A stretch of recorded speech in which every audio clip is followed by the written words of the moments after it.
Hi everyone, for our 5th grade Elevate group today, we are continuing work with place value, however, focused specifically on powers of 10.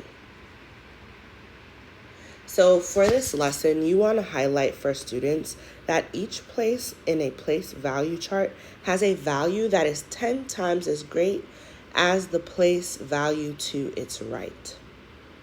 What this means is the ones place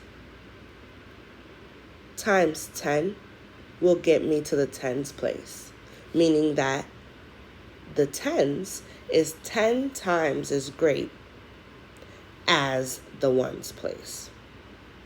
And it also means that the hundreds place is 10 times as great than the tens. The thousands place is 10 times greater than the hundreds place. The 10,000s place is 10 times greater than the thousands place, so on and so forth. Now, within the place value chart, we can move in increments greater than 10.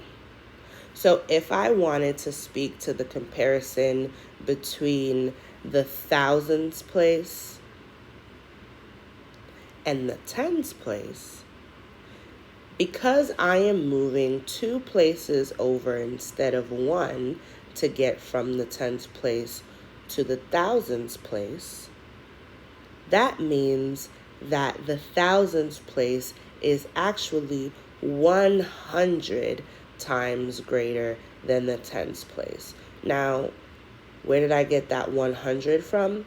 Because 10 times 10 gives me 100.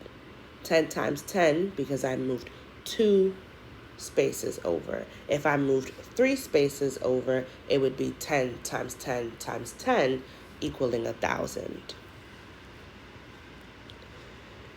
So, you are going to start this lesson off with 5 minutes modeling questions 1, 2, 3, and 4.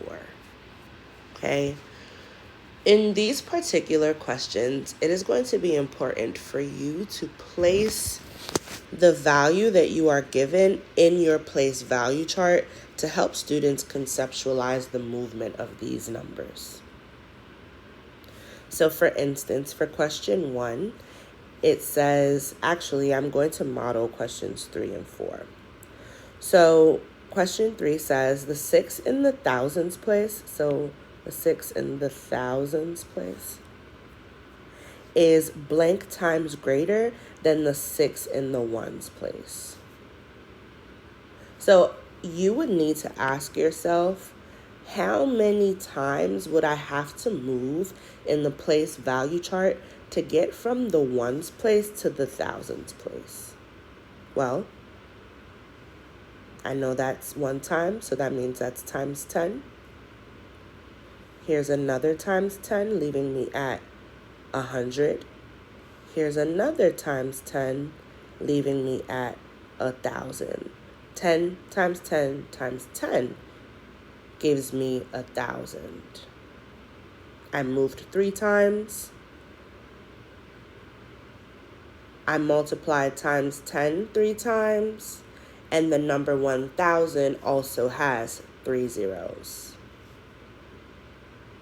So now let's speak to question 4. The 7 in the hundreds place is blank times greater than the 7 in the tens place. Again, the question you want to ask is, how many times or how many place values to the left am I moving? So from the tens place to the hundreds place, that's only 1 jump. 1 jump is equivalent to times 10. So it is 10 times greater. So from there, students will have these questions 1 through 3 resemble the questions from yesterday. So actually, after the sprint, after the fluency, you might want to have students do these questions before you jump into your model. Or you can also say, hey, They understood the lesson from yesterday. We need more at-bats with practicing the skill for today. So we're not going to do questions 1 through 3. We're just going to focus on how to compare numbers using powers of 10 today. Okay.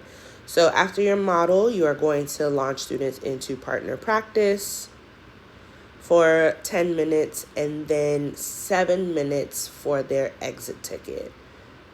Now, their exit ticket requires them to compare 2 different values and then also stamp the learning from yesterday around expanded form.